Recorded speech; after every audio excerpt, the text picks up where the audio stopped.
says, this is the prophet Zechariah, and also there's some other places talks about it, at the end of times. What will happen with the Goyim? Now, the anti-Semites would love for you to think that the Jewish people are going to enslave all of the Gentiles, torture them, beat them up, sort of what happened to the black people here in America and other countries, sort of what happens to people in Saudi Arabia and other countries.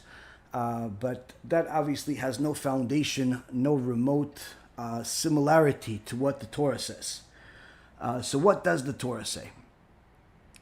Now, at the end of times, there's going to be several different time frames, several different events. First and foremost, is going to be a war called Gog Magog. Gog Magog is you want to call it World War III, you want to call it the end of all wars, whatever you want to call it. It's called Gog Magog according to the Torah. This war will start with a war between Ishmael, which is the Muslims, and Edom, which is the Christians. It's going to be a world war. Initially, they're going to kill each other, fight each other, try to destroy each other, but then they're going to turn around, stop the fight, and then both of them attack Israel. Simply blaming everything on Israel, which is not so far from the reality that we already have in the world today. And part of the prophecy is that at some point, the Ishmael will rule over Israel for a period of 9 months and do a lot of harm to the people that are there, and as they already do now. Now, at some point, the war, obviously the war is never going to stop. It's going to be a continuously built war and so on, but at some point, the Mashiach is going to come. The Jewish Mashiach is going to come. Not the Christian Mashiach, not the Arab Mashiach. The Jewish Mashiach is going to come, and the war is going to take the next big step. Once the Mashiach, son of David, will come, he will fight against the enemies of Am Yisrael. He will defeat all of them. 2/3 of the world are going to die, are going to be destroyed during these wars, some at different parts, but 2/3 of the world will die in a short period of time. The Gaon Vilna says 8 minutes. There's going to be a nuclear war where there's, as part of this Gog Magog, where in 8 minutes, 2/3 of the world are going to die. 1/3 will remain. That third that remains, some of them will survive, but needless to say, the majority that survive are going to be Gentiles. Simple reason is logic. Why? Because you have in the world today somewhere around 20 million Jews that we know of, probably a lot that we don't know of. Let's just call it another 200 million that we don't know of. But the majority of these 200 million Jews are not Torah observant.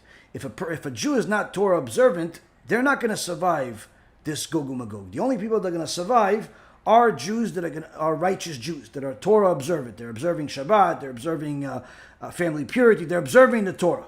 That is what gives us a right to exist. The Gentiles, they have to observe the 7 Noahide laws, which are fewer but not necessarily easy. So certainly out of 1/3 of the world, if you have, let's say, by then, 9 billion people, 1/3 of the world, let's just calculate, for easy calculation, is 3 billion. Even if you were to say, in the extreme case, that 200 million Jews survive, which again, we only know of 20 million right now, but let's say 200 million survive, even if all of them survive, that still leaves 2.8 billion non-Jews.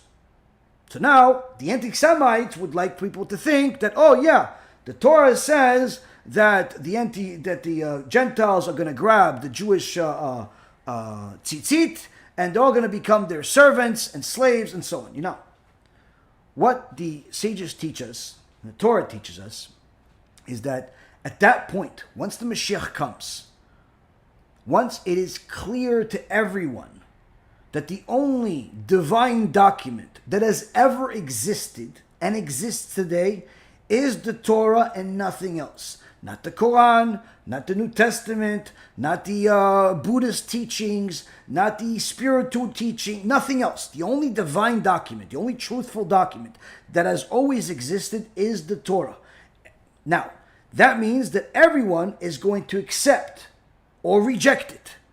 There's no middle ground. There's no like, oh, maybe yes, maybe no. Either you accept it or you reject it. This is going to be the process. This is going to determine who's going to survive, who's not. People that accept it 100% are going to be the part of the people that survive.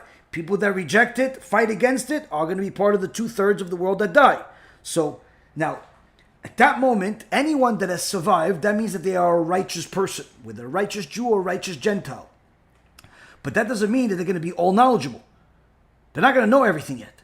They're going to still, they're going to want it. They're going to want to learn it, but they don't have it yet.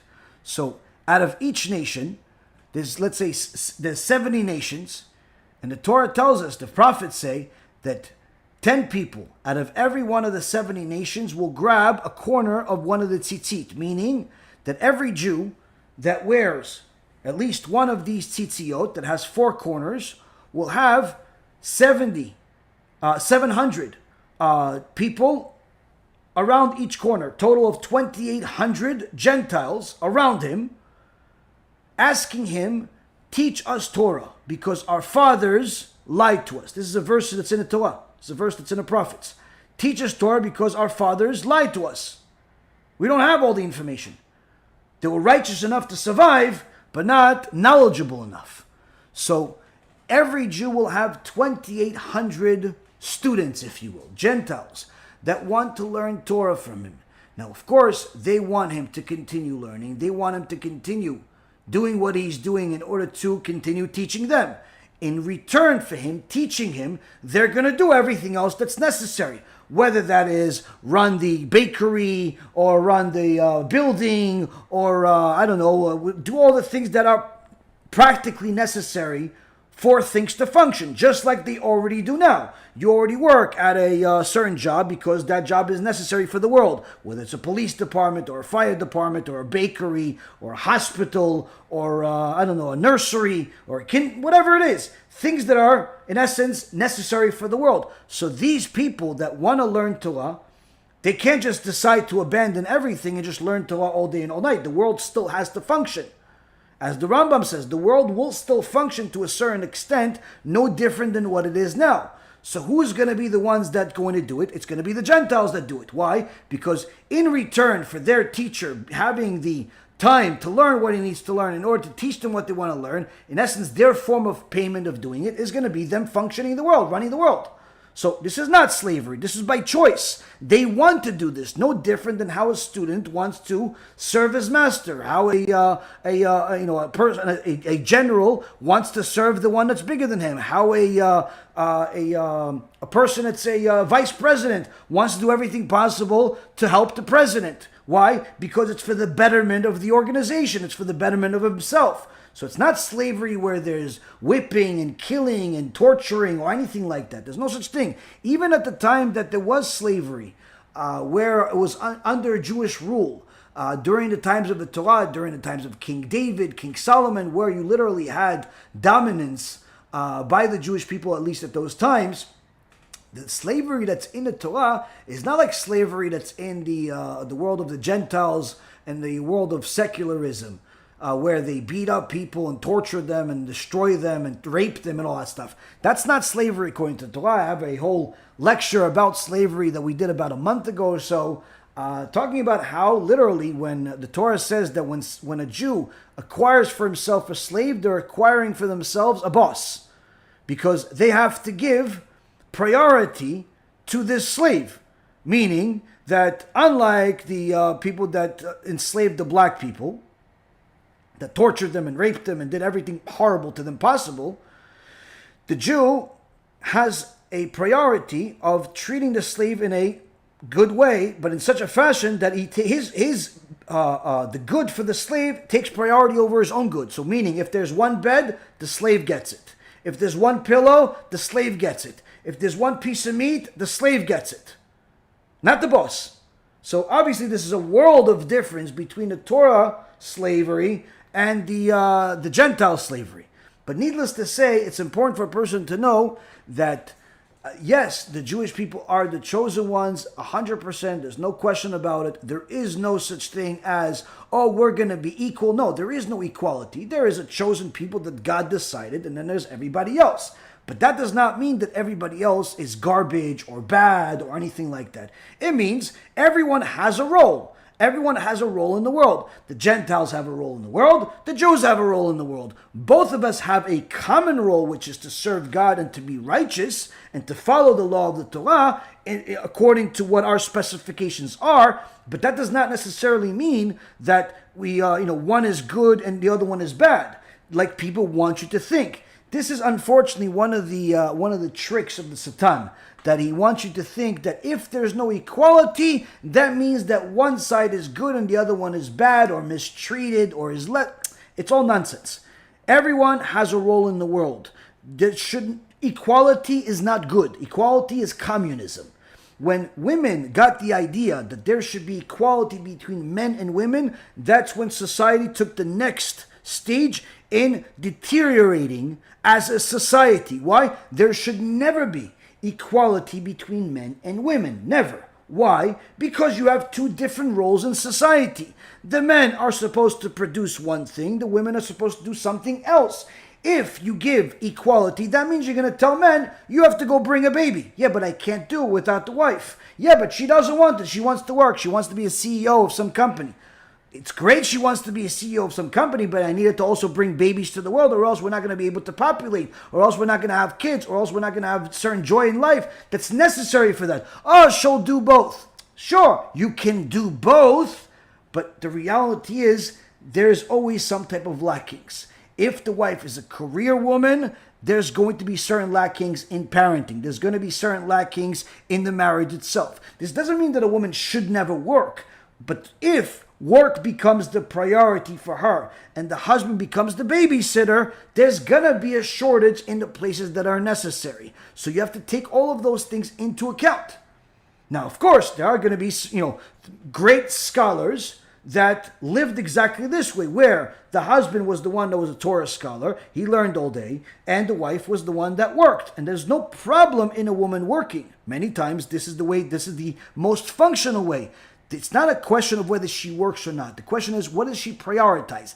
So the minute that work becomes a priority over the house, over the children, that's when you have a very serious problem. The minute that the household views the moneymaker, mother, as the top of the food chain, and the husband that's not the moneymaker or lesser, he's the bottom of the food chain, that's when you have a problem. The minute you start seeing things in such a fashion where whoever makes most, he's the leader. Whoever makes less, he's lesser. The roles should be switched whenever, meaning that give the man the woman's chores and the woman should have the man's chores. All of these types of ideologies are what led us to what we have today, where they tell children that they're not really a boy, they're really a girl, they're just in disguise, LGBTQ, all these pedophiles going into kindergartens and dancing in front of kids and their parents. It was just reported today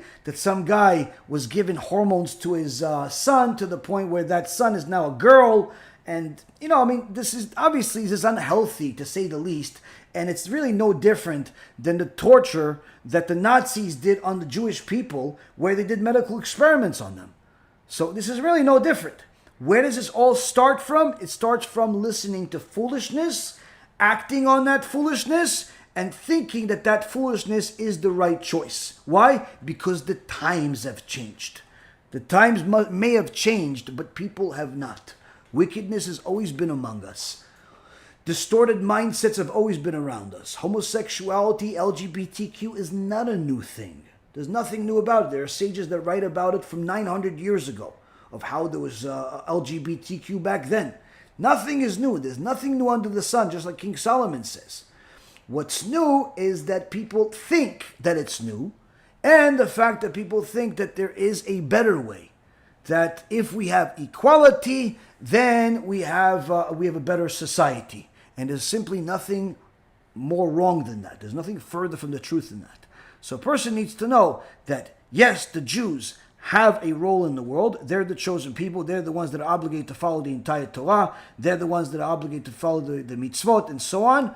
But the Gentiles also have a role. In fact, part of the Gentiles' role is to encourage Jews to become more Torah observant. So, in fact, part of their role is to help the Jews. But people that want equality, and if we don't have equality, we're going to go to war, fine, they can choose to go to war, and at the end, they'll be destroyed anyway. So, it's a question of what you're going to listen to and what you're going to accept and fulfill in your life. Whoever follows the Torah is certainly going to be a winner. Whoever doesn't will be part of the ones that gets destroyed at some point or another.